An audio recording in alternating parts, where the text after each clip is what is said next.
Good morning, everybody. Welcome to The Lead Live. I'm Louis Amestoy. It is Tuesday, October 14th, 2025. The great and powerful Janelle Peralt is here with us this morning. Janelle, Julie Davis said she had a meeting. I believe it. And she said that she couldn't be here because she had a meeting. I said that was unacceptable and that she needed to have an excused absence. And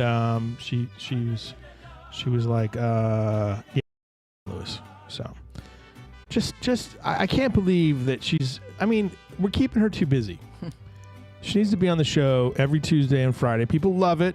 They love her. Of course they do. And it's just good to hear. Kyla Gazelle is now approaching the space-time continuum. She logged in for a second. She might be. Oh, there she is. She's very ready for this morning. I'm not seeing her. Give me a second here. I'm just trying to get everything lined up. Kyla, can you hear us? Yes, sir. Oh, there you are. All right, stand by. We're brought to you by Peterson Health. They're elevating healthcare across the world, the universe, you name it. They've got it somehow. I'm excited for them. You know Danielle Jensky. Do you know Danielle Jensky? Yes, I do. She's now at the Peterson Health. Yeah. Mm-hmm. Yeah, she's about 3 weeks in, I think. She's now the person that raises the money for them. Mm-hmm. Mm-hmm. That's exciting. So, I saw her. I saw her on Saturday at the K-Pub event. Her child was getting her face painted, okay, and she had a rainbow across her forehead. And then they were going to put some kind of horn on her head too. I think she's going to be a unicorn or something along those lines. Right age. I tried to tell her that was going to be banned, the rainbows, because we're tearing them all up out of the streets and stuff. But she doesn't go over well with a 7-year-old. So my humor went right over her head. So that's okay though. That's okay. All right. Also brought to you by Quick Lane.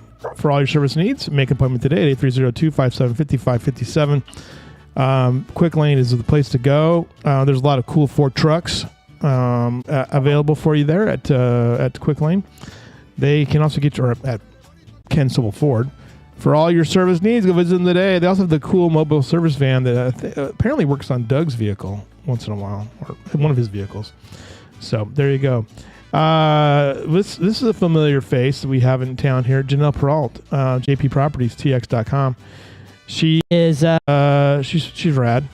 How are the wildebeest doing? You know, I think the wildebeest are fine. I see more scimitar oryx in different places. There's all kinds of exotic animals in the hill country. By the way, Joan Bonight Samuelson, who is now 65 years old, maybe, just ran the Chicago Marathon in 3 hours and 31 minutes. She's a rock star. She's a rock star. Olympic gold medalist, still doing it. Janelle Peralt, though, she will run you down. She'll run you. She can win the race for you when you need a house. Absolutely. Absolutely. You got quite a bit. I was looking at your site the other day. You got quite a bit.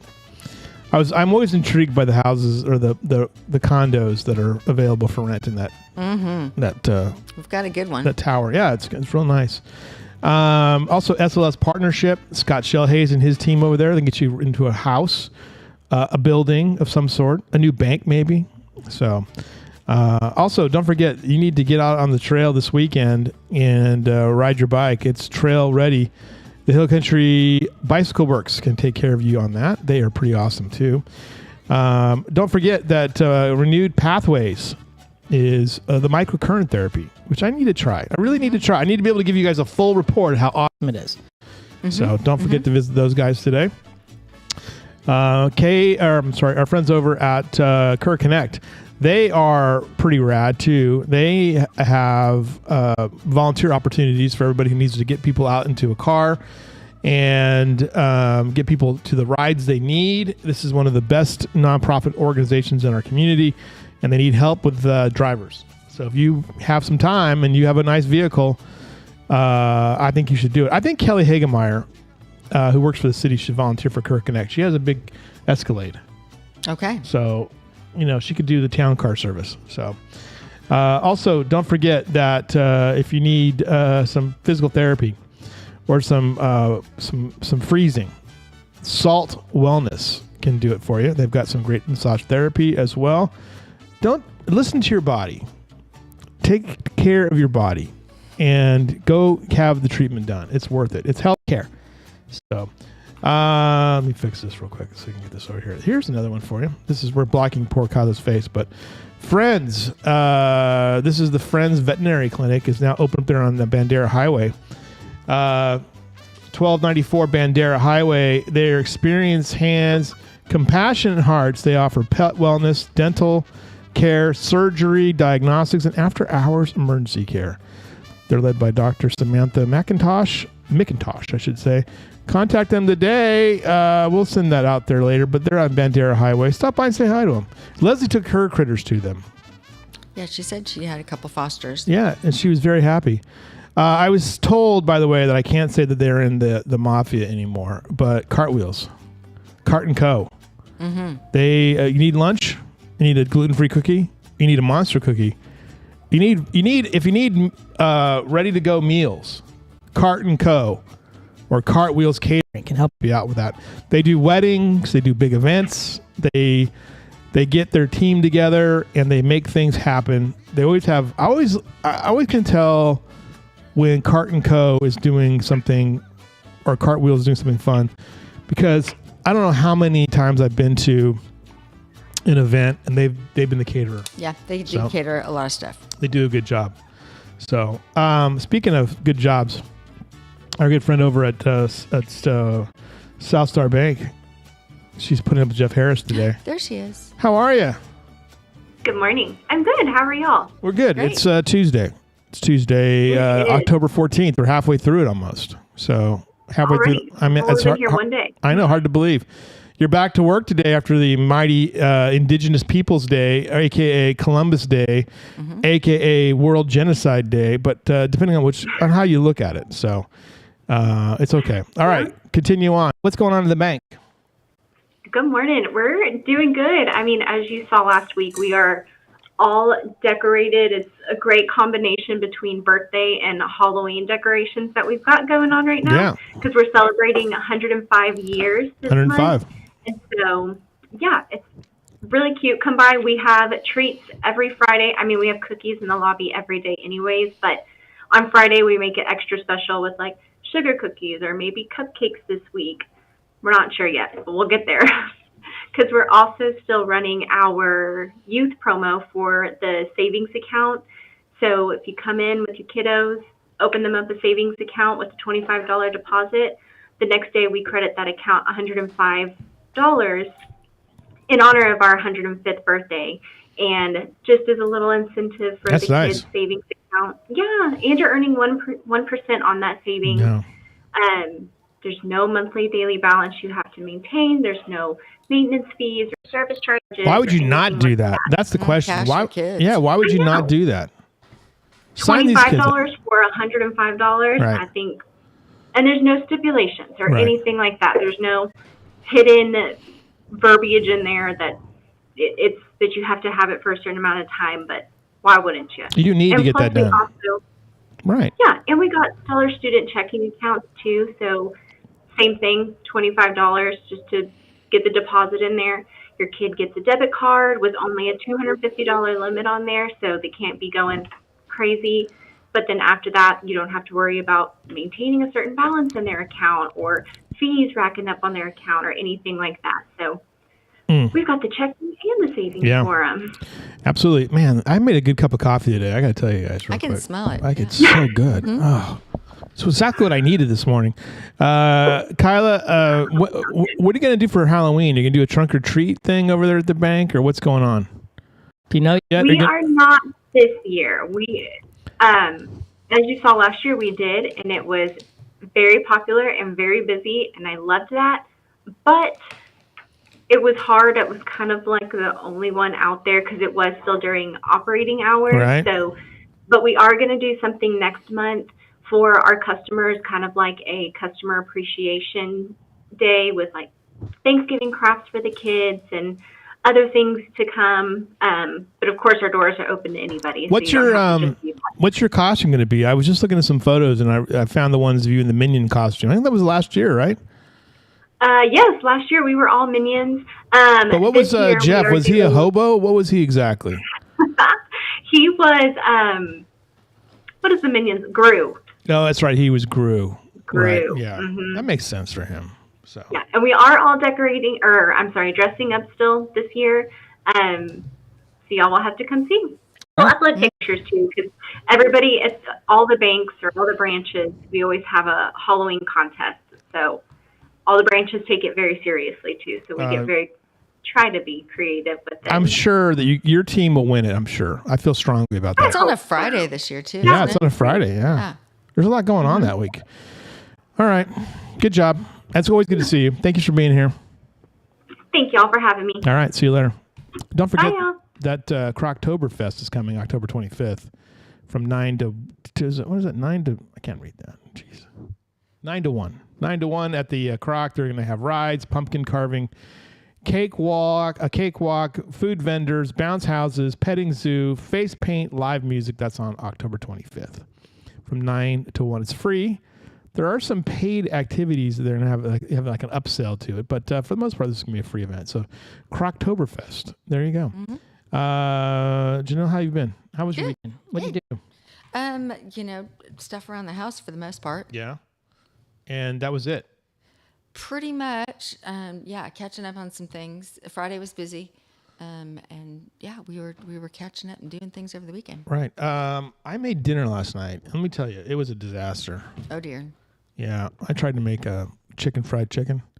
I forgot one of the steps in the process, which is like the egg wash part of it. Yeah, that makes it stick together. Yeah, I didn't do that, and it just was a binder. Mess. It was a mess, and I was like, "Why did I knew this was going to happen? Why did I not follow? Why did I not do that?" It was still tasty, but it was just a mess. Fried food is just a mess. So I should be probably banned from the kitchen. Hey, because my co-host this morning blew me off. I apologize.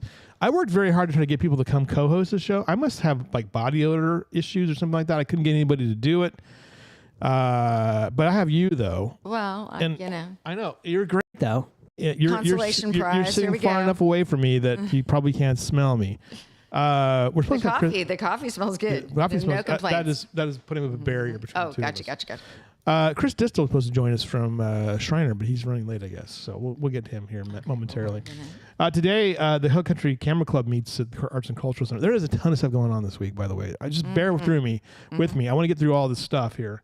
And Janelle, just feel free to drop in and just say, Lewis, that's stuff and things. Yeah, stuff and things. Today, the social crafters will meet at the Bud Holdsworth Memorial Library. I'm not sure what that is exactly, but they're meeting at 4:00. If you need breastfeeding care, it is October, which is Breast Cancer Awareness Month. But breastfeeding support group is at 1:00 over the hospice and home care building. The breastfeeding class is at 4:30. This afternoon at the 551 Hill Country Drive. Classroom B is where that's at. That's at 4:30 at Peterson Health. And that's it for today. Tomorrow, though, we have the Wildflower Bunch over at the Riverside Nature Center. That's cool. The library's got 4 or 5 things, including a movie chat, picnic at Hanging Rock. I'm not familiar with that movie. The Naturalist Book Club. The Bud Holdsworth Memorial Library is having that one. The Friends of the Library book sale. That's always fun. They always have amazing things at that book sale. I spent like $300 on it one time. I got a lot of books. The Bird Sit program and the Bird Sit story time. Those are at 10. So the Kerrville Genealogical meeting is tomorrow at the UGRA building at 2:00. They will be guest speaker Paula Riker will be present on the 7-Eleven Ranch. You know what? I got sent down a genealogy rabbit hole yesterday. And then my brothers, this is terrible, Janelle. My brothers both had their DNA done. Really? Yeah. I haven't done it. I have the kit. I just have been too lazy to do it. But so yesterday, there's a person that if they've done it, isn't it going to be? It's not. The same? No, not always. Not always the same. Yeah, it's always a little bit different. So the one brother, they're both idiots, right? Just so you know, the one brother found out that there's like 1% North African, and he's like, "Who's going to tell mom that we're North African?" So And then, but we're mostly just, at the end of the day, we're just basically British. Are you? Oh yeah, just flat out, just white, just ridiculous. We are 9% indigenous, though. Interesting. That is, That's the exotic part of it. That is the exotic part of it. 6% Basque, which we can kind of figure out what it is. We're more indigenous than we are Basque, which is interesting. And that's from my grandfather's side, because he was straight up from Mexico, but great grandfather's side, I should say. And so, but it was interesting. But anyway, so this woman yesterday that I've been talking to about this documentary film possibility. Not about me, but just about, the flood in general. She has my mother's maiden name. And so she's like, oh my gosh, I need to know. There's not many of us out there. And I'm like, well, I don't know. It's not kind of a common name if I ask me. And anyway, but I realized that I didn't know much about I knew about my maternal grandfather, but he died in 1978. So I was like, I think I was 7 when he died. Yeah, I just turned 7 when he died. And, my mother was adopted too, which is also complicated things. And he was older than my grandmother, so he was like in his 30s when they got married, when they adopted her. But I went down this rabbit hole to like look into him a little bit. So yeah, it was kind of interesting. I found some things like he was married before my grandmother, and then he married my grandmother, and then after that he was done. He never married again. Twice he struck out twice before 35, and he was like, I'm done with this. So it was very interesting as well. I just remember him as Gramps. He loved the Dodgers. So I can say that I'm a 3rd generation Dodger fan on that side. Okay. So that's where it all started. That's where it all started. He was from Missouri originally. So it was interesting. But I got sent down that thing. And then the idiot brothers started sharing their DNA with me. That was totally a different story. And so we got down this rabbit hole of DNA. How do they really know? I don't know. I mean, different services say different stuff. It changes. It changes. Well, what's interesting about it was that the DNA piece, and I've shared this story before, led us to my mother's. What's interesting is that with this DNA and Ancestry and all these other sites and stuff, my mother, when she was adopted, that was a closed adoption, right? Yeah, right. And so there's not a lot of information. So there was mystery. Mm-hmm. My mother was always like, well, I don't want to know about these people. They might be crazy. I got enough crazy people to deal with in my life. I don't want any more crazy people. Well, the DNA blew that out of the water because you start hitting on people you're related to, and you start seeing multiple cousins that you have. And she pretty much, we were like, that's a sister, probably mother. And that's the sister over here, probably. Because she had half sisters from both parents. It's pretty good evidence that her biological father probably had no idea that she was ever born or alive or existed. The biological mother definitely knew, obviously. My mother has an older sister who's in her 80s now, and she always knew that the story of my mother's demise was bullshit, basically. So and they all connected, when they were in their 70s. So, but they're both great ladies. My 2 biological aunts. It would be great to have known them, when I was younger. So, the younger aunt is just a riot. Yeah. Oh my God, she's crazy. But it's just fun to talk to her. But genealogy, man, it can take you down. It can take you down some rabbit holes in a hurry. I imagine. So I imagine it can. What happened here? What happened here? All right, so that's so go to the genealogy meeting tomorrow, and you go down some rabbit holes. Trust me, we just spent 10 minutes on that. Talking it up. Need cardiac support tomorrow. You have an outreach meeting at 4:30.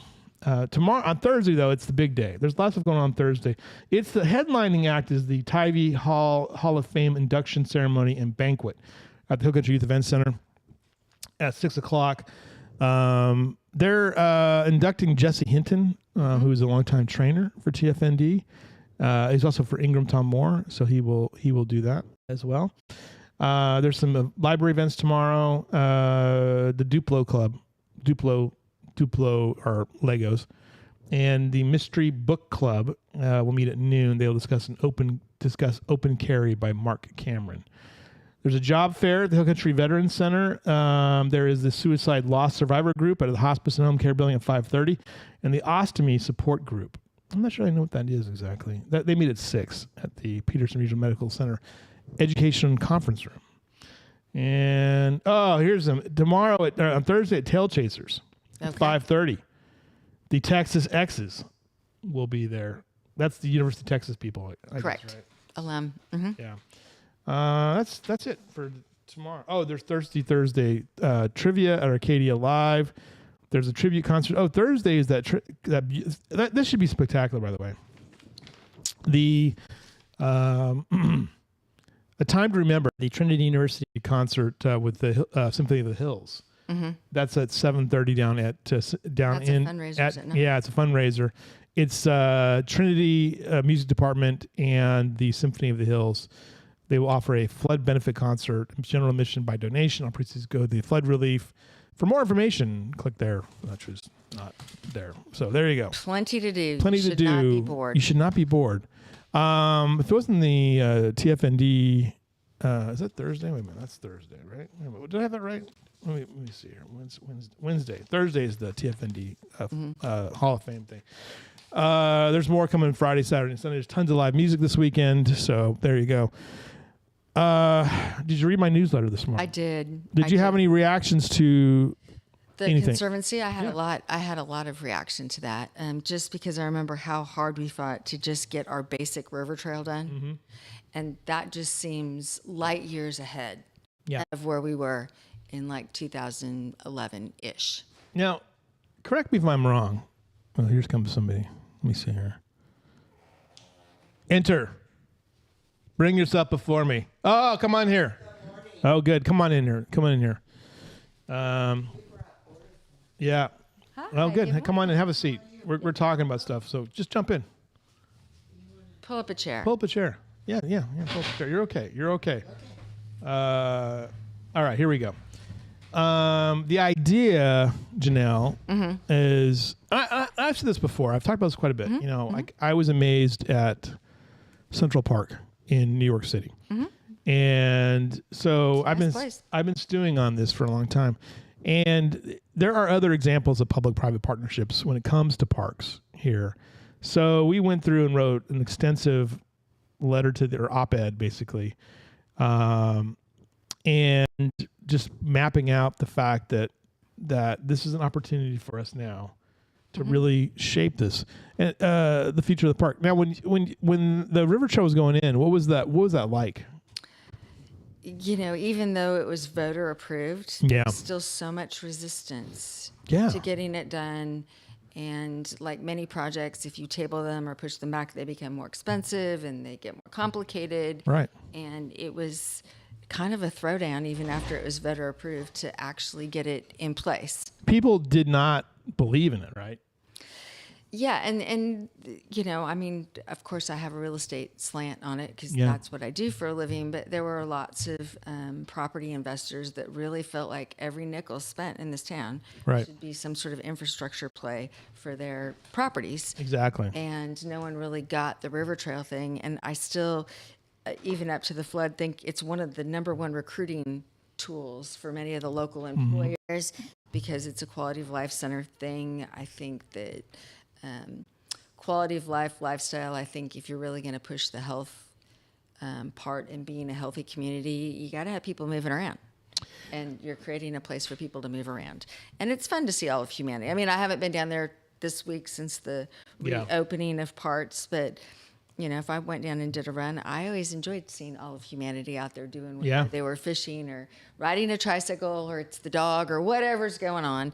It, you know, is a very pleasant thing to take in while you're out doing your thing. So that we're at a crossroads and we can do things. And I'm very much appreciate my fellow Sun Devils, you know, thoughts and beliefs, Jay, about, you know, this is an opportunity to do something really spectacular.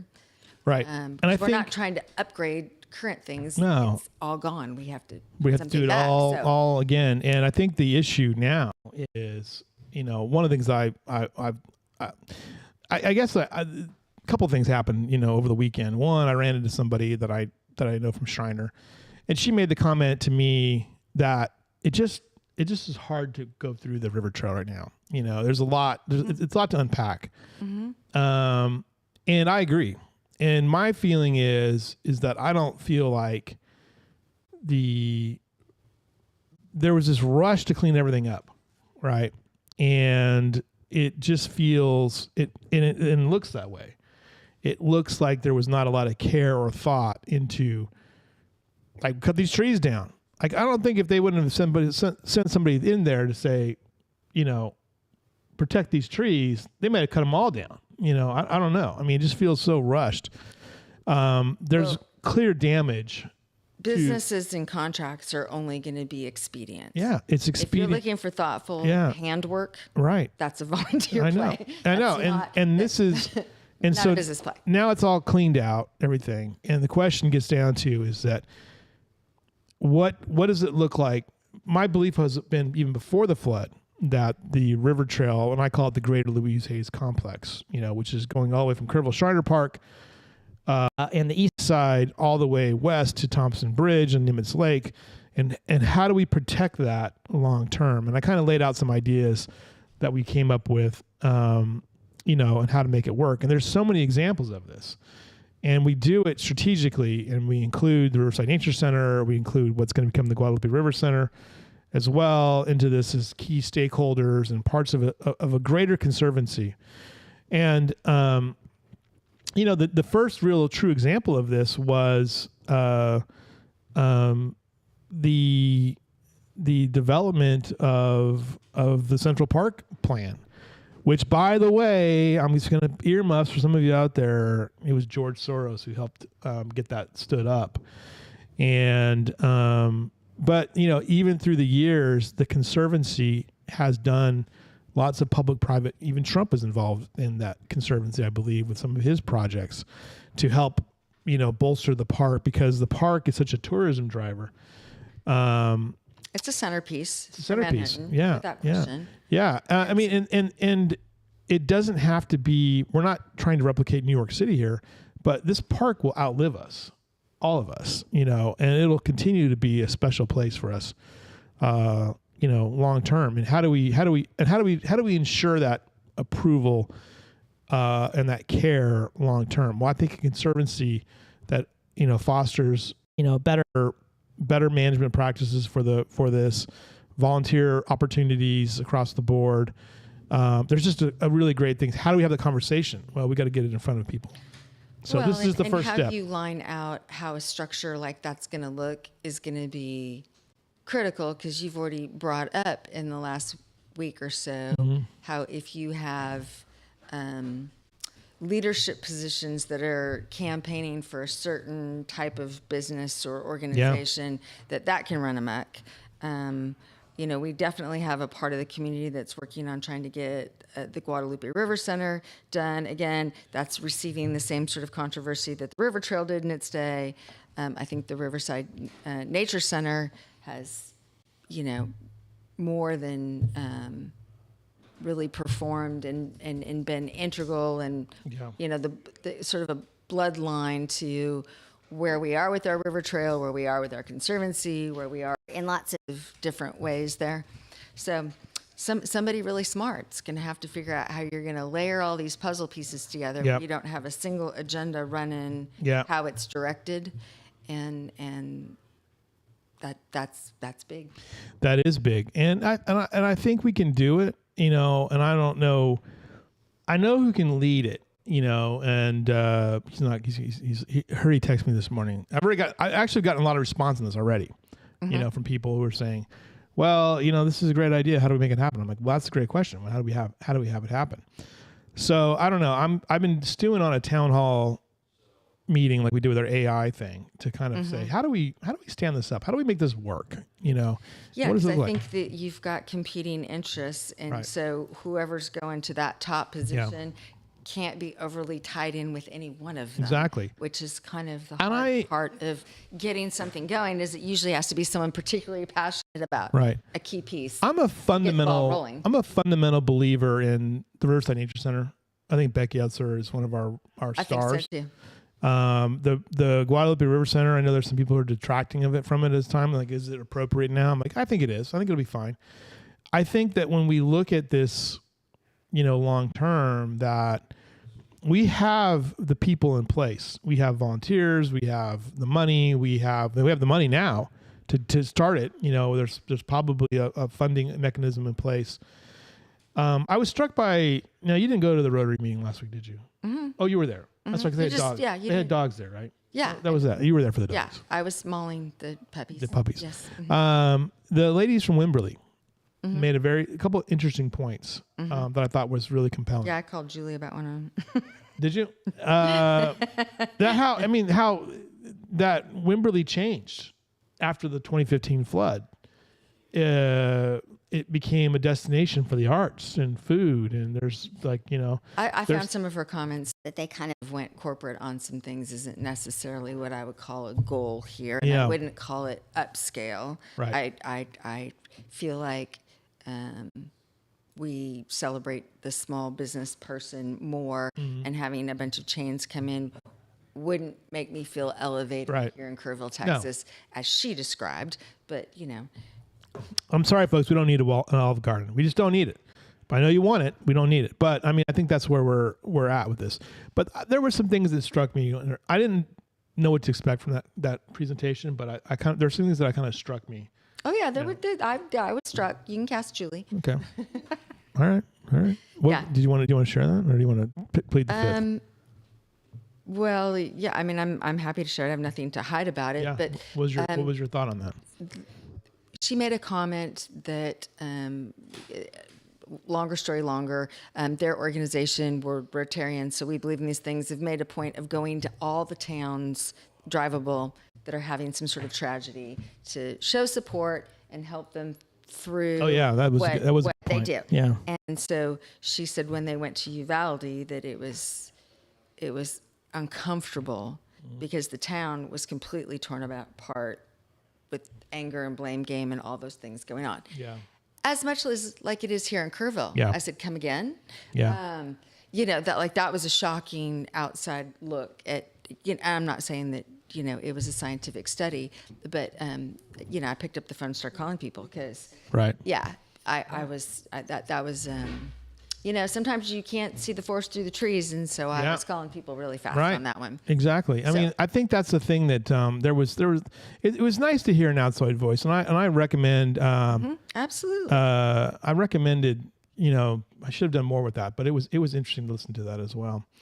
But that is in today's newsletter, and it was extensive. By the way, here's a look at the newsletter this morning.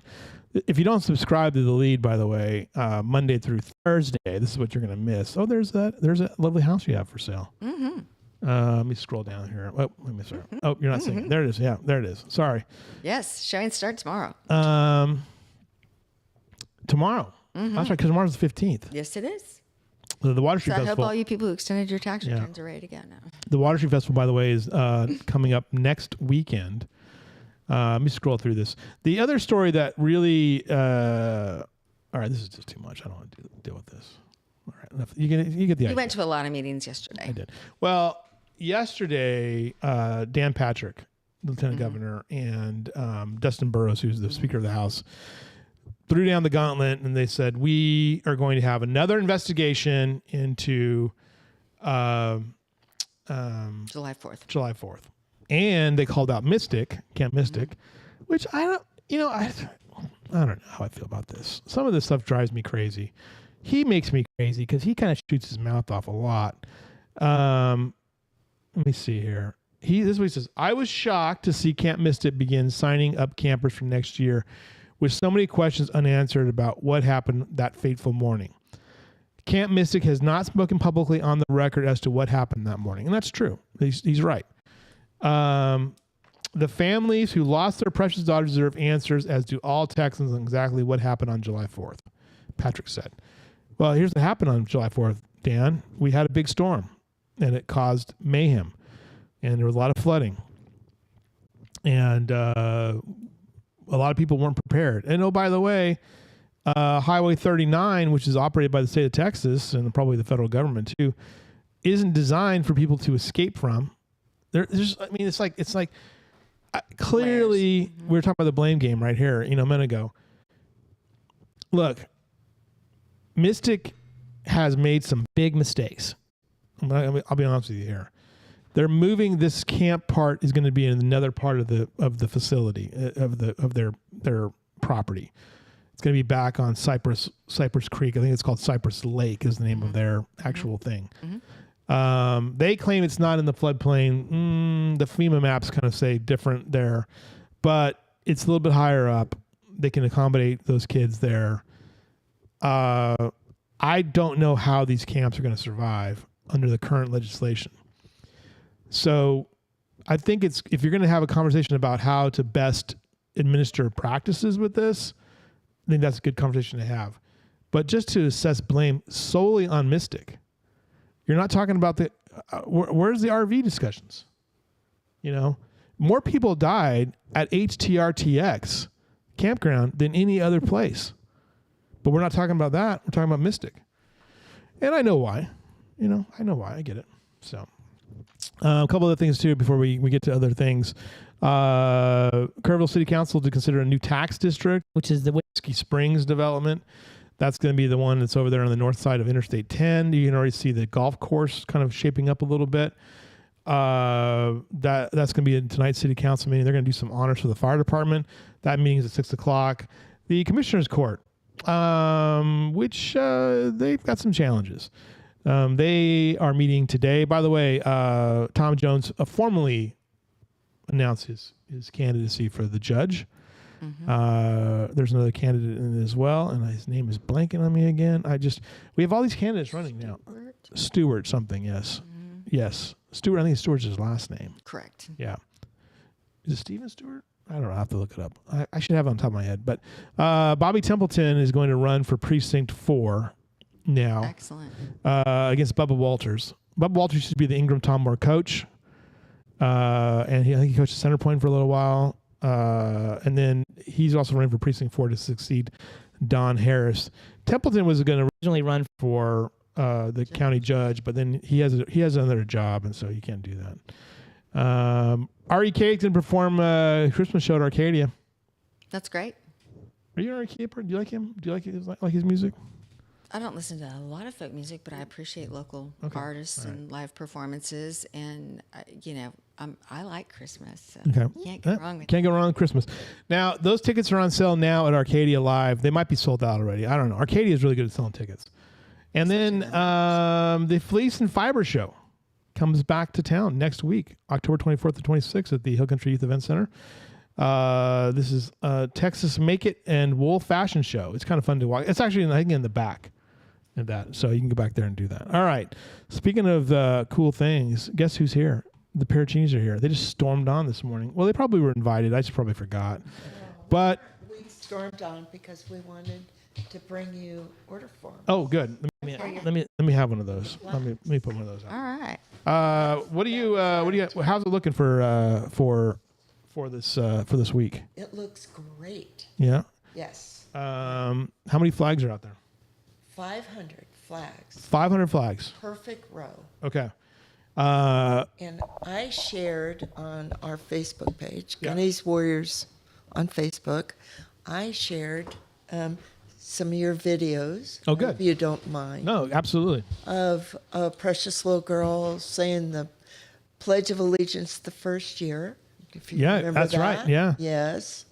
And so I'm starting to promote it on the Facebook page, but we've been busy. We just came back from the Commissioner's Court. Oh yeah, and you made your presentation to them. Yes. Good. And tonight is council. Be We'll there do as that well. Again. But the event is October 18th through the 20th at the Hill Country Youth Event Center at the River Star Park. And you can't miss it. If you come in, go to the right of the main building, and we will be in the park, and you will see 500 flags. I know. I can't wait. And this is the thing. Like when you go to this, there's a couple of little benches sometimes out there. You can just sit. I like to. There's like a little tree where you get some shade. And really at dusk, that's one of the best thing to do. Tell me about what's going to happen on Saturday, though. That's at 11 o'clock, right? 11 o'clock, opening ceremonies. We have speakers.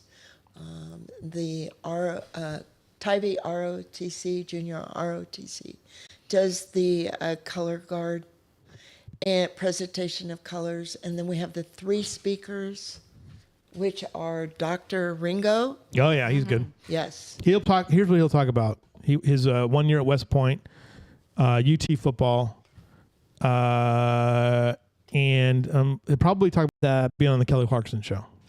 Yeah. Yeah. Yes. And then Lucy Wilkie. Oh, will she's good, yeah. Yes. And then Toby Appleton. Oh, good. Toby's a veteran. Yes. Yeah. Saw Toby last weekend. We try to get, and the theme of the event is called Honor Your Hero. So I think a lot of the community thinks this is just for the military community, and it's not. They naturally gravitate towards something like this, but it's honor your hero. And that could be a teacher, your neighbor, a grandparent, anyone that has positively impacted your life. You can dedicate a flag to them. Lewis has done that Yes. every year. Yep. I'm gonna do 2 more. Yes. I'm gonna do. I can't remember if I've done. So I did the one who was killed in action. That was my grandmother's brother, and then I did my son. And, I did. Okay, so I've done 3, I think. So I did my son the first year. Last year I did uncles. I had my grandmother's brother was killed in action in the Battle of the Bulge, and my grandfather's brother served in the Marines and drove a tractor onto Iwo Jima. Wow. So yeah, and he was honored by the legislature here a couple of years ago, but he never talked about it. And I have the letters between the 2 of them, and they're the funniest things in the world too. So Yeah, the letters they wrote during that time. yeah, well, my grandfather's letters were the tissue paper where they cut out all yeah, the squares. yeah, yes. yes. You hold it up. The it's like- redacted. looks like- Yes. right.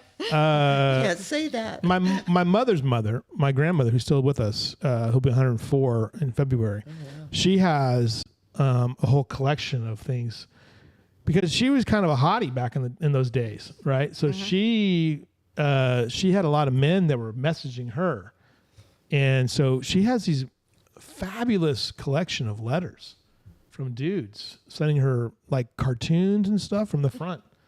And so Everybody's pen pal, huh? yeah, everybody's pen pal. So yeah, we're trying to figure out what to do with that stuff at some point, but we'll share it. I'm trying to figure out if maybe I'll do, since he's your hero, my younger brother, Christopher, he retired as a fire chief. Oh, there you So go. there you go. First Yeah. There you responder. go. Yeah. So your hero, is your own personal Yeah. hero. Right. Our speakers, we love that we give them the task of speaking about their own personal hero. Yeah. And so, all different styles and stories. It's great. This year, and so back to purchasing a flag, we put the dedication to your hero on it, so the public can come out and walk the flags and read all these dedications. It's quite the thing. And then back to the opening ceremony after the speakers, there'll be a special presentation because we hope that this event will be part of the healing that you were talking about. Yeah. Right. For July 4th. And, because of July 4th, we have a wealth of heroes here. Yeah. And so there will be a special presentation to a little 8-year-old Oh, nice. who survived the flood on his rooftop with his family. And so there's going to be a special presentation. Nice. We worked with Kerrville Framing Yes, on, They're rad. yeah. they are. So they've built us 2 beautiful shadow boxes Yes. that we're gonna present to this. Nice. Nice. So, Well, I can't wait for this thing. Yes. I mean, and like I said, the thing about it is that when you are in a field of all those flags, I don't know, emotionally it drives you. It makes you feel good about your country. It makes you feel proud of the people who have served and sacrificed, and that's a broad spectrum of people, really. You think about it. So Just a cool event. Very have- cool. You know, not just the military again, but community service, Yeah. like you're doing. Yep. You know, it's important to recognize that, and for this to be a positive experience. So Saturday's the big day with kids' activities. We're having them color thank you sheets for the first responders, and there'll be music and food trucks, and then Sunday, and Monday are just days of reflection and taps. Yep. like Tap. you said. Right. But no Eigner. At, We kicked Eigner out, right? He's not going to do it this year. Janelle, would it be inappropriate for me to write one, to dedicate one to Sergeant Jack Lamb? No, I mean, he came and he tolerates us. I know. I've known him for a long time. The personal message would be, you looked really sharp in that uniform in the press conferences. You know, maybe Maybe not appropriate. You know, he. Don't make it weird, Louis. I've known him for such a long time, and he has very structured patience, and Yes. he's in a role that makes him stretch and grow in that patience. He's not patient with me lane. at all. And so that's the part that he needs. I got to remember the he fact needs that to be meddled in that way. Yeah, I know. mentally, I got a picture of the look on his face with that dedication. Can you see that? I can He see looked that. sharp in that uniform during the press conferences. And then he starts shaking. Yeah, There you shaking go. his head. There you go. Oh, See, Louis. that He was in here Patience. yesterday, and I didn't even recognize him because he was in street clothes. It was just weird. But when I'll tell you what, when he got up to speak at the press conferences, I was like, oh, thank God, the adult in the room is here. So it was important. I mean, really, the response on the flood, you could do. There's probably 500 flags just for the response on the flood of the people who did those. Absolutely. There's there's about a dozen. Well, I mean, listen to this for a second, you guys. All the dispatchers.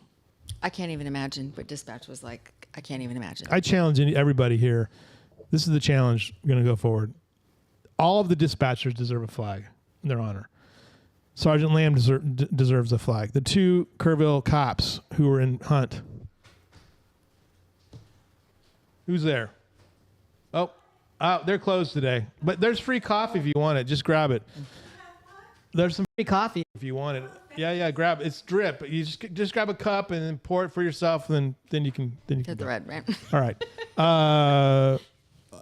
The two cops, the surgeon who was in Hunt, Sarah Nichols and Lucy Harmon at the Hunt school, the Coast Guard guys. Just on It and goes on. on. There are does. volunteer people. There are cleanup people who mucked. There is Just the citizens. a mountain themselves. Yeah. of Right. stuff there. Mike and Jan Pericini for evacuating their neighborhood and yanking people out of your neighborhood. So, because you know what was interesting about that was that there was a lot of people who were so afraid of what was happening. Like people were knocking on doors at 4 o'clock in the morning or 5 o'clock in the morning, like loudly, like, get out. And people were like, what the heck? It was terrifying for some people. So there was so much with this thing. We could do a whole thing on that. All right. That's a challenge, Janelle. It's a challenge, but we're making tracks. Right. And thank you for doing that. Yeah.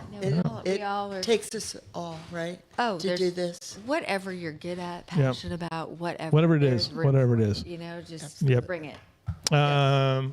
Just bring it out there because there's so much that has happened. The more I think about it, there's so many. Every EMS person in town, every firefighter in town, every cop, sheriff's deputy in town that responded. We still don't know all the stories. No. We don't. No, probably never will either. But We saw a lot because we're right on the river. Yeah. We live right on the river. And one of the most things personally for us was the day after all the search and rescue personnel that were there.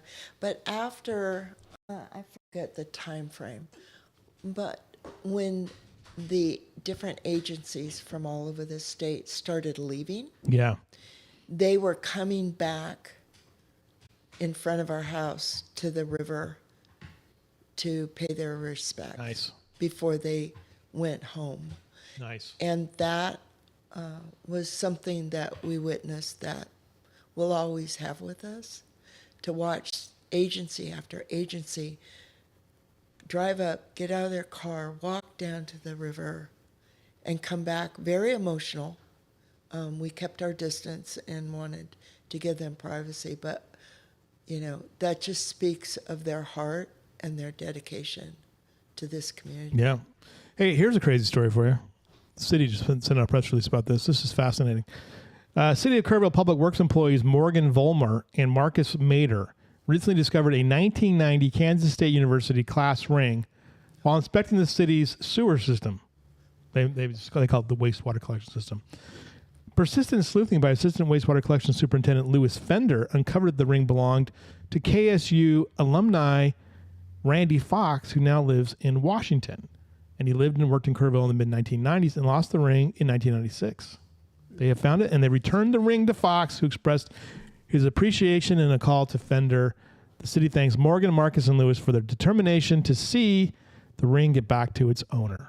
Okay, so there you go. Parents, you have to pay for the engraving. Right. Sorry. Yes, exactly. I wonder how long it took him to get it clean. When you're like, how much? Well, Yeah. you actually have an expert sitting here regarding that. Do you? Yeah. What do you? Mike You was do? the superintendent for utilities Really? for many years. I mean, you probably did uncover a lot of weird stuff, didn't you? Yeah, but we did recover rings for people. Like what? Oh, Chris Distel's here. Get over here. You're late. Yeah. All right. Have some coffee though.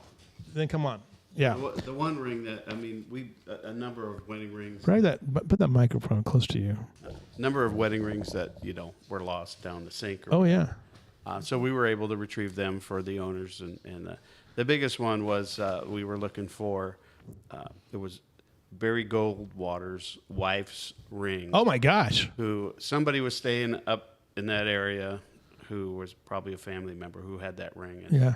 they lost it down the sink. So we were able to. He was a hoot, that man. Yeah. Oh yeah, you would know, huh? Because you were in Arizona, right? Arizona Yeah. State. Yeah. He and Alice Cooper would play golf, and then he would come over to the university and start talking on a seminar thing. That's funny. The original Odd Couple. Right? Yeah. No, they had a standing golf time. That's funny. And when you're a teenager, that's mind blowing. But anyway, back Yeah. to your story on the Barry Gold. Why you say the name, and I'm like, So yeah, what a character. that ring we helped retrieve that ring for the owner. I mean, that's probably like, how do you just sift through it, or do you have to just Yeah, well, we had some scoops and some screen cages that we put to try to capture it. Man. But in just the day's work, the sewer workers here cleaning the sewer systems and those at the treatment plant, yeah, you're right. They find all kinds of things. Yeah. In the sewer. Yeah. Yeah. Ooh, tough deal. Sewer. I mean, hey, listen. You want to talk modern marvels? Sewers. Mm-hmm. I saw an excellent documentary one time on the London sewers, and what a fight that was to get those things built. Back in the day, because people didn't believe in it. But it was Just fuel your fire for your conservancy. I know, right? right. People aren't believers. You gotta build. You gotta gotta keep do them. Yeah. Talk about local heroes. Yeah. Right? Yeah. I know. Absolutely. I mean, People. what it did for- Utility Listen, workers. until when the shit hits the fan. People, literally. Give me my water. I need to flush my toilet. Let me tell you, I have that. We were talking about weather anxiety earlier yesterday. Yes. Mm-hmm. I heard that. Winter storm. Winter storm got me, and now I have a permanent collection of water jugs for flushing toilets. Well, you should have that anyway. I know, but mean, that's I didn't have it before because I lived in a state where they didn't get cold. I didn't move to Texas for this cold nonsense. So now I'm prepared. But you should have backup supplies. Yeah. Especially because you have pets too. So I know. you have to, Now be on top of it. Now I'm ready for it. So So just to give a shout out to the unsung heroes. Yeah. Those that you touched on. Nobody ever thinks about the sewer workers or the water distribution guys. yeah. No one ever thinks about that. They just turn their faucet on and the water comes out. Right. You flush the toilet, it goes away. Yeah.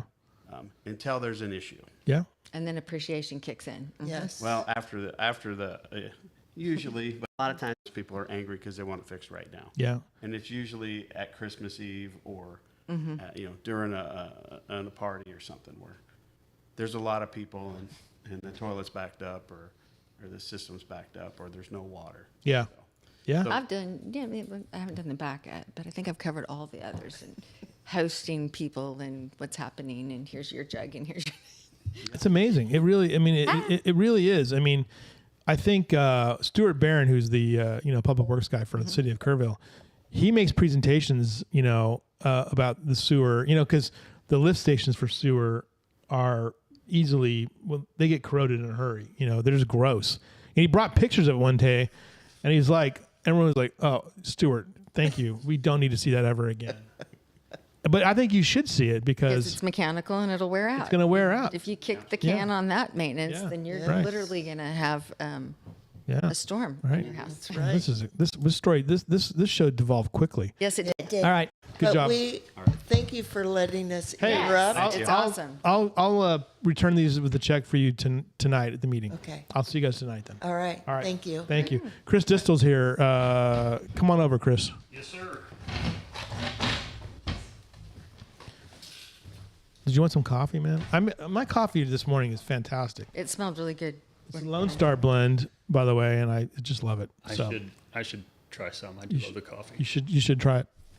You got an event coming up next week. We do. Texas Water Symposium will be at Schreiner University on the 23rd. You're letting That's Jeremy a hot speak. You're letting Jeremy topic. speak at that thing. Yeah, he is more than just a substitute for hosting Lead Live. He know. does a lot of things in town, it turns out. does, so yeah. we're excited about I it. like the panel. You got Bridget Sim. Right? She's the part of the Hunt Hunt Preservation Society. And Hunt Native there. Yeah. Hunt Resident. Hunt resident. And then you've got Jeremy. Who else is on that panel? So we've got Clint Carter. Clint is I saw him the other night. watershed ecologist Yeah. and has been really, he lives in Kerrville, even though he works in Bandera, but he, By the way, he's the class of 2005 TFND because I saw him at his reunion at Trailhead a few weeks ago. I meant to ask him, he said he graduated from here, but I didn't Yeah. get Yeah. the year. Yeah. He, great With Marty watershed ecologist Leonard. He and- graduated with Marty Leonard. Oh, no kidding. Yeah. Haven't seen Marty in a Yeah. Marty was at that thing too. It was good to Okay. see him. Yeah. Dr. Marty Leonard. So, So Clint's been doing a lot of good work in town in Kerrville when he's not at work. He volunteers with the Riparian Association. Mm-hmm. We've got Becky Etzler is the moderator. Very excited. She's of course Riverside Nature Center Yep. director and a regular. she's terrific. We love her. And new to me, Suzanne Davis, who is a resident of Wimberley and has been very involved since their big flood a decade ago in Spoke the other day? in Was that- recovery. No, somebody else. Okay. recovery in the Blanco River. Yeah.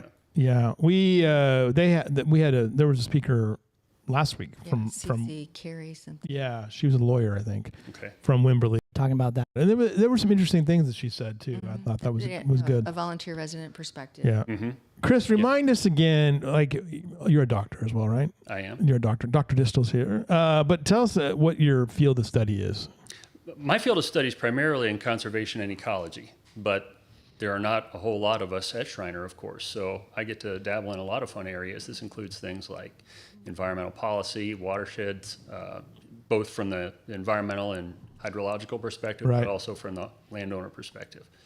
I'm very interested in biodiversity conservation, but of course, when we're talking about flood recovery, that's a piece of the puzzle.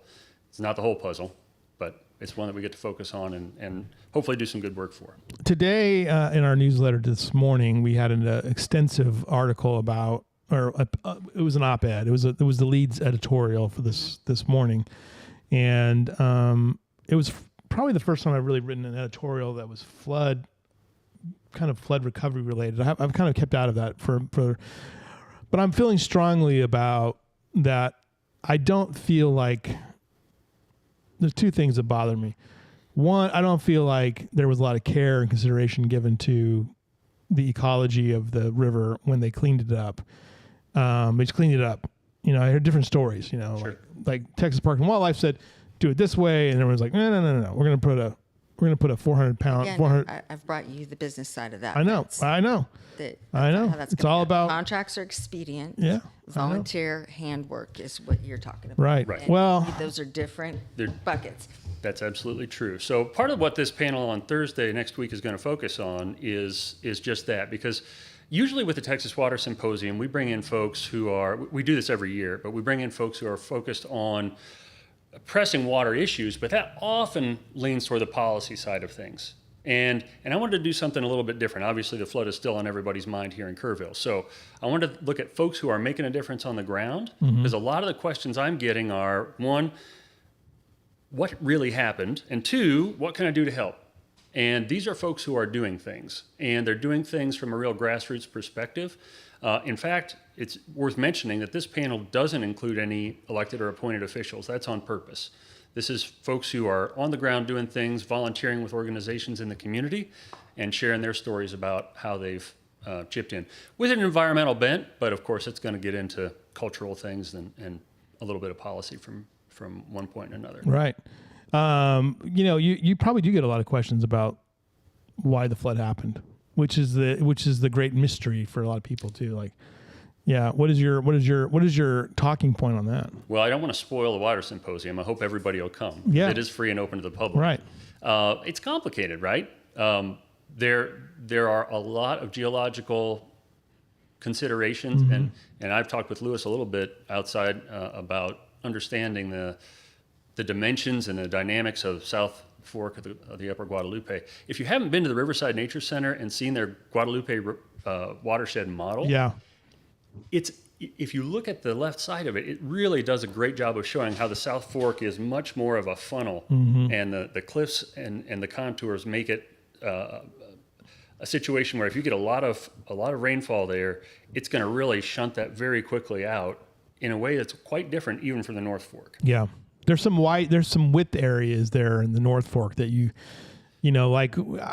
thing that struck me when I drove in the North Fork 2 weeks after the flood was, the river, kind of moves away from the road in a lot of ways. Well, the road takes altitude. It doesn't do that on 39. Yeah. You're all the way Right. past out. Out by the divide. Right. Yeah. And, Getting out that way, yeah. but the other part of this is on the South Fork. The further you go south, you're like, man, this was insane out here. The road's underwater. Yeah, so you're scientifically going to say, the wrath of Mother Nature, it trumps all. Like, you're not going to be able to. Yeah. Well, there's a lot of people that believe there's some interesting beliefs about this storm.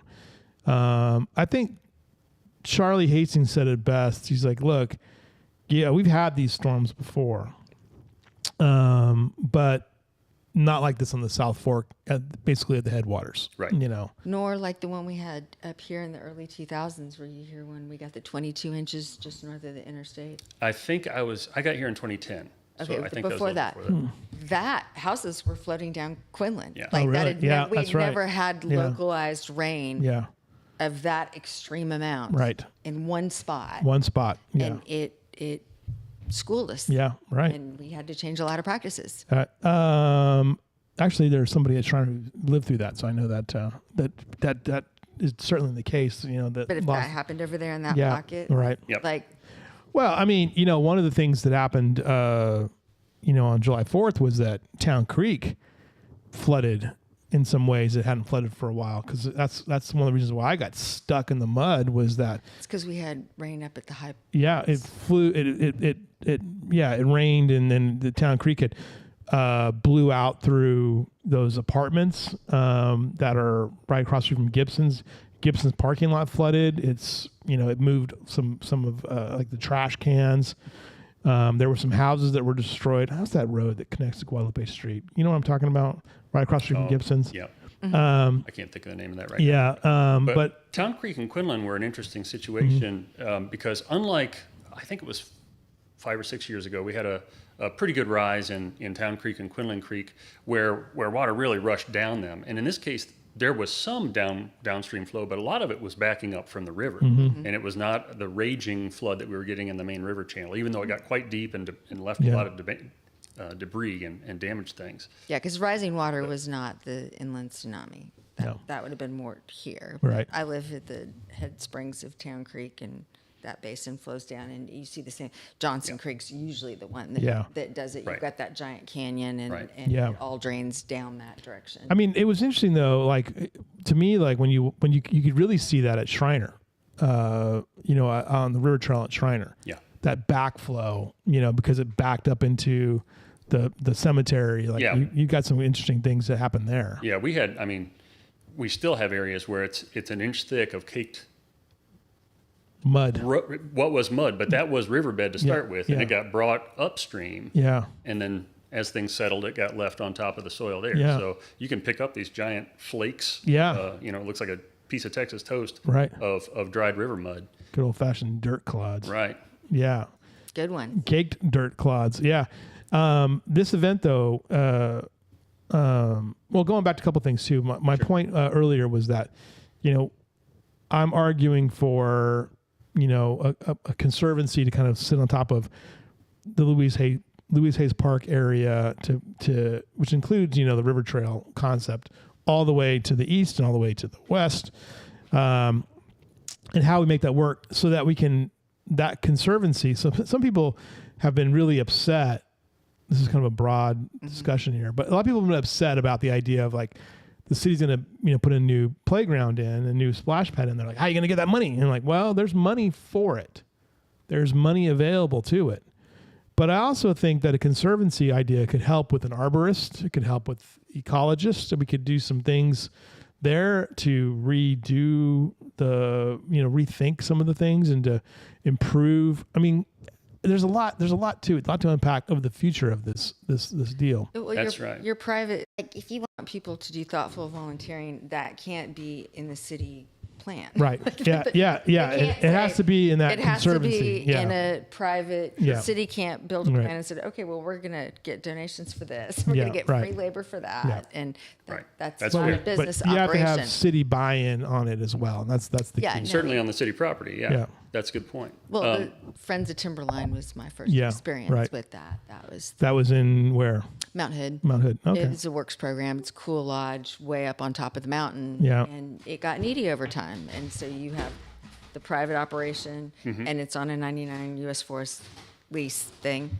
And then you have the friends of the lodge to try and hold it together, and Yeah. restore and maintain and preserve and all those things. So you have, and I'm sure that that's very much like the one you're talking about, Yeah. Central Park. People are, Well, I mean, I think that Central Park, you know, was built in such a way that it was so genius by, you know, Olmsted. And when he designed it, it was such a, you know, I mean, held up, you know, and I was stunned when I went there the first time in 2016.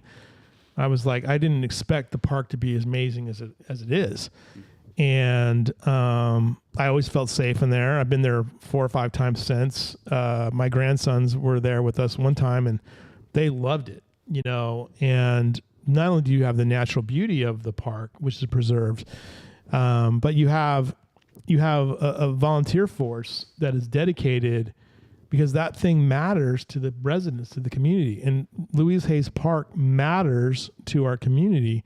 And when I say Louise Hayes Park, I mean all the way down to Kerrville Schreiner Park.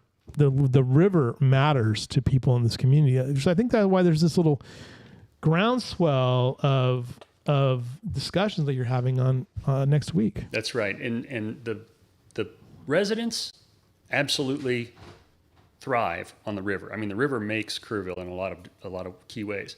But business in Kerrville thrives on the river too, and I think that's going to be part of what gets addressed on Thursday, the 23rd, not this week, at the Texas Water Symposium. Yeah. We're really excited about that. Yeah. I think that these kind of conversations need to happen more frequently. You know, we're going to be talking about this flood forever, you know. And, you know, the other interesting question too that came out of yesterday's conversation, we've got a documentary filmmaker kind of knocking around, and their idea is kind of about weather anxiety. Do you have weather anxiety about anything? yes, I do. What is it? But it's like we're the sum of our experiences. Yeah, right. So on said mountain growing up, that was a Oh. thoughtful childhood. Yes. Of Kaboom. Well, no, because that was Helen's. But like my dad bought this place. We go up there. Will we have water? Will we have heat? Will this Sure. work? Will we not? Did he remember the key? Or am I shoving him Right. under the knee? You know, all that stuff. So when Uri, the storm came, all my buttons were pushed. I had it. I was lined Ready. out. You're I was ready. at the chainsaw. You I knew. was doing the deal. And then I thought, I don't know if I can do this again in 10 years. But that whole survival mode, I'm going to Yeah. call it. Did St. Helens impact you where you were at in Oregon? Lots of ash, and the air tastes like aspirin, but there was no damage, No per damage, se, lots of other ash. than thick ash. Thick ash, and, right. You know, Yeah. kids being kids. Yeah. I worked with a guy one time who graduated from high school from Gonzaga Prep in Spokane. He said they came out from graduation. It was snowing. It was snowing Snow- ash. Ash. Mhm. So- and it tasted like aspirin. It was Yeah, wild. it was gross. Fine snow. Yeah. It was weird. What about you, Chris? Got any weather anxiety? A little bit. Yeah. I think I'm probably a little more anxious than I ought to be all the time, and not Yeah. anxious enough when it really matters. Right. But it's helpful because when it matters, I can jump in and get to Yeah, work. exactly. So I Yeah. appreciate that. Like, Yeah, I think hail's. Are you leaving? I have an appointment All right. to get to, but All right. with some of our experiences in, one year, many years ago, we had 78-mile-an-hour winds with the sky turned green. Mm-hmm. Never lived in Tornado Alley. I was freaked out, and I don't know how people sustain 140-mile-an-hour winds. No. I was completely tapped out at 70 No. with weird sounds and green skies. No. Yeah. And See, I grew up in Northwest Ohio, and we had tornadoes multiple times every year. So So going in you- the basement, covered up with Yeah. stuff Yeah, is do a little just checklist. normal. I grew up doing that. Yeah, I think tornado gave me anxiety. People are like, "Oh, you're from earthquake." Well, no, you kind of just roll through it and you're fine. But a tornado though would because they're so sudden, and it's not hail anymore for most people is enough to drive them crazy. So a lot going on. Chris, okay, we'll let you go. Thank you for being here. We'll Yes, see you later. Thank you. Chris, talking about studying this thing. Yeah. What do you think they're going to do with how's the academic world going to look at this thing? There's so many elements to it. What are they going to study, do you think? So we're already talking with some folks in the region about how we monitor recovery, what recovery looks like biologically, but socially as well. So a couple of the things that we keep talking about that we've been talking about really since July are things like coarse woody material. Yeah. How do we keep coarse woody material in the river basin without it being extracted on purpose? And two, I guess the precursor to that, how do we convince people it's valuable? Because it's super, super valuable, both for ecosystem restoration after a flood, but really from mitigating a flood. Yeah. A lot of folks might look at that and say, there's a bunch of logs or a bunch of wood out there. That just looks like projectiles for the next flood. This is just what's going to knock into my house or knock into my RV. And that's a fair question. But at the end of the day, there's a bunch of projectiles that aren't the wood. Right now, we've got a bunch of exposed cobble. So if we got a flood tomorrow, those things are just missiles cruising down the waterway. And without big chunks of material like trees, live or dead, to slow the water down even a little bit for each individual tree, we know how many trees got lost. Those things did slow the water down. And if we got a flood tomorrow, we've got a gigantic channel of fast-moving missiles moving through with nothing to stop them. You're right. The cobble is, to me, the most startling, element that just everywhere. Like, where did this come from? Yeah. So I was out with a geologist earlier this week, and we were looking at the cobble on Schreiner's river property. Yeah. They had just come from the South Fork, and they said the cobble there is totally different. It's all jagged and broken because it had just washed down from the cliffs and the overland flow. Schreiner, ours is all still pretty rounded. It's been in river channel cobble for a long time, but this stuff probably came from Ingram and Hunt on July 4th. Yeah. Yeah, I mean, I've tried to explain it. I've said this before, but I've explained it to my dad. He lives in Southern California, and I said it's like these areas, these alluvial fans, essentially coming down. Historic flash flooding. Over centuries, but in 3.5 hours. Yes, in a lot of ways. It changed the whole way that whole river looks with all that cobble now. Yeah. Like when you go to Ingram Lake and you see that one little island that's there. Yeah, there's hardly any trees on it at all. It's gone. Yeah, all those trees are gone. So, what about the meteorological piece of it? What do you think is going to be the study on that? I don't have a good angle on that. That's not really my area of expertise. I'm hopeful that our predictive models, this is true at the global level, really. I'm hopeful that our predictive models can keep up with how fast AI is affecting things and how fast so-called unpredictable weather is changing. Yeah, because that's the one thing that really, I think, was a weakness, I think, of the hearings that were here and in Austin, was that there wasn't any science until late in the night. That came later on. Yeah, and then they were like, well, we really can't predict it. We don't have this, we don't have this, we don't have this, which essentially validated some of the things that UGRA was saying. I think it's a fascinating discussion point too. well, how are you going to protect, what is going to take to get these models, even more powerful, I guess, down the road here.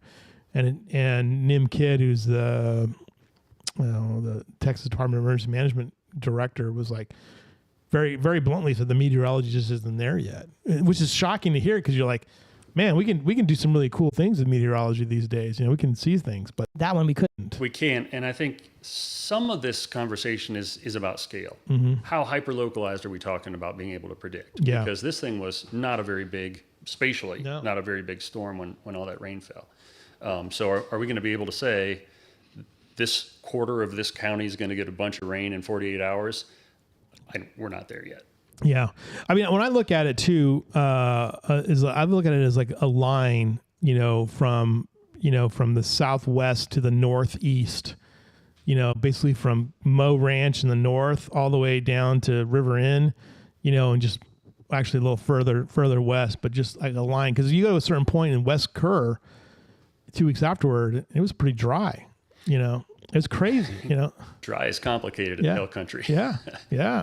It's pretty dry after most rains around Yeah. here. Oh, it just sucked it up, but there wasn't the damage, I should say. You didn't see the kind of damage like you would see on the South Fork. So a lot of that has to do too with the slopes of the canyons and Yeah. things like that. Because once you get up to the very highest points of the Guadalupe system, even in some of those places, say you're driving out 39, there are places that have fences that go across the creeks and sloughs through there, and they've got 2 or 3 feet of debris, but that's all stuff that came in overland flow. That was runoff, got caught in these fences.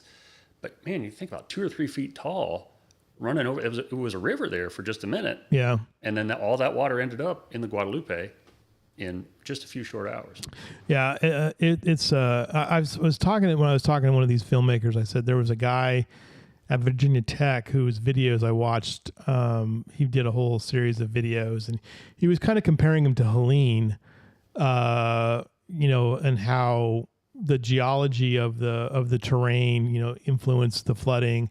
It was fascinating, man. He hit it right on the head too. I mean, he was like, this happened. He would take off the light. He would put the LiDAR out there, and he would strip off all of the vegetation. He goes, and you can see all these channels, that are in there. And, Right. and he hit it right on the head. So like when you go into the North Fork, you can see those where the water, rip through there in a hurry coming off those elevated hillsides. So I mean, there's just so much to this as well. It's What do you very you have first year students probably? What do you have a lot of questions? I bet about this. It's funny. Not that many first-year students came in with questions about this. right. I had students, so I'm teaching field ecology this term, and those are mostly juniors and seniors. They came back with a lot of questions. Some of them have been going out to that river for 2 or 3 years now, Yeah. and they're connected to it. They feel like it's a special place. And we weren't able to access it on Schreiner's property till just this past week. So when we got out there, it was kind of an emotional experience for some of them who've been going out there, every week. It is an emotional experience for people. One of the things we've noticed is that, since the park has been closed for 3 months, that the wildlife has kind of been way more active, in this period. Birds and Sure. porcupines and critters of all sorts of running around. So, that's interesting too, that it sort of has recovered to a certain degree. Well, activity is relative here Yeah. because we can see a lot more of them. There's just less stuff in the way. Yeah, that's right? true, So we yeah. can see a lot more of that movement. I don't know that I'd apply the word recovery to the wildlife yet. Another big concern, of course, is movement of non-native species. We've Yeah. got, the potential for things like axis deer and feral hogs moving up and down in a way that if people aren't in the area disturbing it, they're going to feel a lot more at home and potentially be causing some more damage. Because the axis will eat anything. Just about, yeah. And the feral hogs, Vegetation-wise, feral hogs eat anything, and then they'll just eat everything too. They do. They're from my perspective, if we were going to single out one biggest cause of damage by the feral hogs, it's the rooting. They just disturb soil so much and expose it. Yeah. Exposed soil without vegetation growing in it is very difficult to recover from. It just seems like you're right about the cover has been blown off of all this, so you're seeing more critters you probably have seen before. They probably have always been there. But I asked this question of Parks and Wildlife initially, and they wouldn't talk. They were like, "Oh, we're not going to talk about that," because they're too busy doing whatever it was they're doing. But I said, "Do we know how much wildlife has been lost from the storm?